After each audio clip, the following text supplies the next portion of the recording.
I think Steve Kerr is overrated. I think the best coach, and I'm not saying this to be controversial, but the guy that put the work in and laid the foundation was Mark Jackson. And I'm not knocking Steve Kerr. He's done a tremendous job, took him to the next level. But I've seen Luke Walton win there. I've seen Mike Brown now win there. I've seen Mark Jackson win with an immature team, and Kerr gets the benefit of a very mature team. I think they'll be fine with Mike Brown.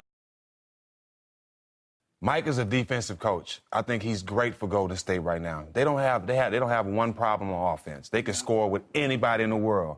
But it's going to be times in those finals that you're going to have to make defensive adjustments.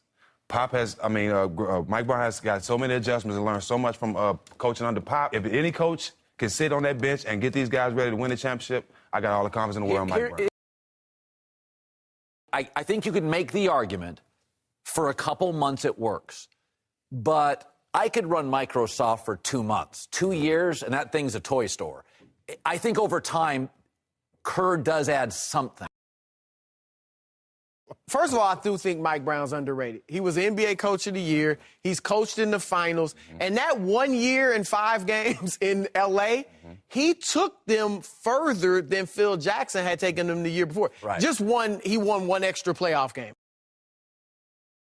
Well, what's going to be interesting in your point, there's no guarantee Steve Kerr will be back, period, to coach this team. That's right. So let's say they win the championship and Steve Kerr can't return. Do they stick with Mike Brown? That'll be the test of your theory. I think they would if they won the championship. You got to remember, this is the guy that Steve picked. Steve knew what situation he was going to be in. Steve knew he wasn't going to be able to show up at all the games because of his back situation. So he picked Mike Brown.